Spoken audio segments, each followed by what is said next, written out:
एक व्यक्ति था। उसकी पत्नी का देहांत प्रसव के दौरान हो गया था, परंतु किसी तरह बच्चा हो गया था। छोटा बच्चा माँ के बिना कैसे संभाला जाएगा, ये एक बहुत ही चिंता का विषय हो गया था। मित्रों, वो सगे संबंधियों के कहने पर उसने पुनः विवाह किया। बच्चे को नई माँ मिल गई। नई माँ बच्चे की सार संभार करने लगी। बच्चे को भी लगा जैसे कि उसकी माँ फिर से मिल गई। कुछ ही वर्षों में उस युवती को भी एक पुत्र हुआ और उसका ध्यान अपने नए बच्चे पर अधिक रहने लगा। धीरे धीरे उसकी दृष्टि में दोष आने लगा और वो पक्षपात से ग्रसित हो गई। अब उसे लगने लगा कि इस घर का वारिस तो बड़ा लड़का है और संपत्ति पर भी अधिक हक इसी लड़के का है। उसे अपनी पुत्र के भविष्य की बहुत चिंता रहने लगी। उसने अपने पति को समझा बुझा के राजी किया और बड़े लड़के को पढ़ाई लिखाई सब छुड़वा दी और घर में नौकर को भी हटा दिया। तभी सब काम उसी लड़के से कराने लगी। बच्चे के ऊपर बहुत बड़ी विपदा आ पड़ी। वो अभी दूसरे कक्षा में ही था और दुनियादारी कुछ नहीं जानता था।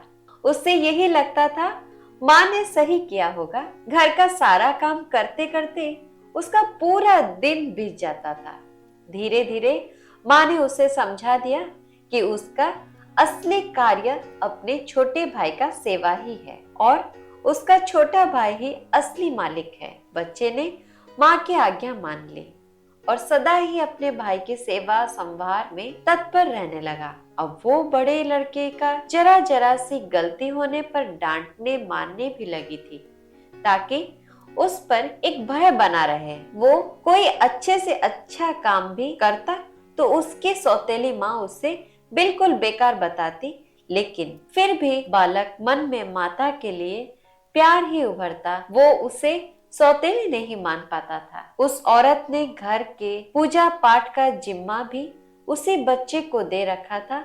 अतः उस बालक की बुद्धि धीरे धीरे आध्यात्मिक होने लगी। जैसे जैसे वो बड़ा होने लगा, उसे सच्चाई समझ में आने लगी, लेकिन वो अपना सब दुख भगवान से ही कहकर संतोष कर लेता था और उसका सारा दुख समाप्त हो जाता था। पिता से वो बहुत प्रीति करता था और जानता था कि पिता उसके स्थिति से बहुत दुखित रहते हैं, लेकिन वो उनसे हमेशा माँ की बड़ाई ही करता था। पिता का होना ही उसके लिए बहुत था, परंतु उसके पिता भी एक बीमारी में चल बसे और वो बिल्कुल अकेला पड़ गया था। बस भगवान ही उसके रह गए। समय बीतने लगा और दोनों बच्चे बड़े हो गए। अब घर का सारा अधिकार सौतेली माँ के हाथ में था। योजना के अनुसार बड़े बच्चे की शादी उस औरत ने बहुत ही गरीब घर में वो अनपढ़ औरत से करे तथा अपने पुत्र की बहुत बड़े घर में वो पढ़ी लिखी युवती से करी। उसने बड़े लड़के को नौकरों वाले घर में से एक घर दिया और उसकी पत्नी को भी बता दिया कि उसका असली कार्य मालकिन यानी छोटी बहू की सेवा करना ही है। छोटे लड़के के लिए उसने बहुत बड़ा भवन बनवाया था और स्वयं उसी में उन्हीं के साथ निवास करने लगी। बड़ा लड़का खुशी से अपना जीवन व्यतीत करने लगा और पत्नी के साथ माँ और बेटे भाई के परिवार की सेवा करने लगा। छोटे लड़के की स्त्री और उसकी माँ बहुत अखरती थी। उसे लगता था कि मालकिन उसे होना चाहिए। अब सास बीमार भी रहती थी और साथ में रहने के कारण रात बिरात सेवा उस छोटी बहू को ही करनी पड़ती थी, जो उसे बिल्कुल नापसंद था। एक दिन पता चला कि सास को छूत की बीमारी हो गई है। ये जानकर तो छोटी बहू और दूर दूर रहने लगी। उसकी आंखों में सांस खटकने लगी। उसने अपने पति से कह दिया कि इस घर में या तो वो रहेगी या तो उसकी माँ। छोटे लड़के पर अपनी पत्नी का जादू चढ़ा हुआ था।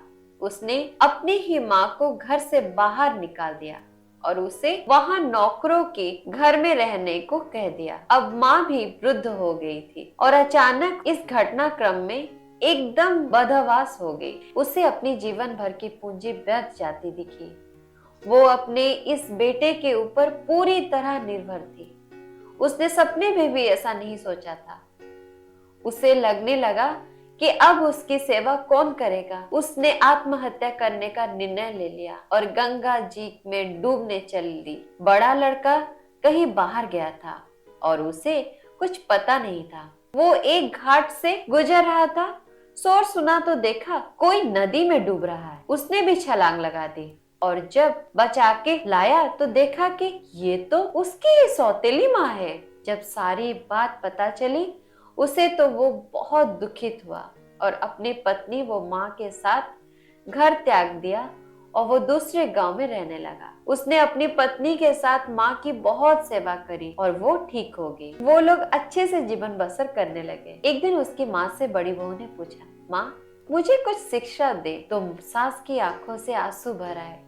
उसने मात्र इतना कहा कि बेटी तुम्हारा पति तो भगवान के समान है, शिक्षा तुम्हें उससे ही लेना चाहिए। मैं तो इतना ही कहूँगा, किसी को भी पराया नहीं समझना चाहिए और जीवन में किसी के साथ इतना बुरा मत करना कि जब वे तुम्हारे साथ फिर भी भलाई करे तो तुम्हारी आत्मा को गवारा हो। सौतेली माँ की ये कहानी आपको कैसी लगी नीचे कमेंट बॉक्स में जरूर बताएं। ऐसी नई नई कहानी सुनने के लिए लाइक शेयर सब्सक्राइब करना मत। फिर मिलेंगे और एक नई कहानी के साथ, तब तक धन्यवाद।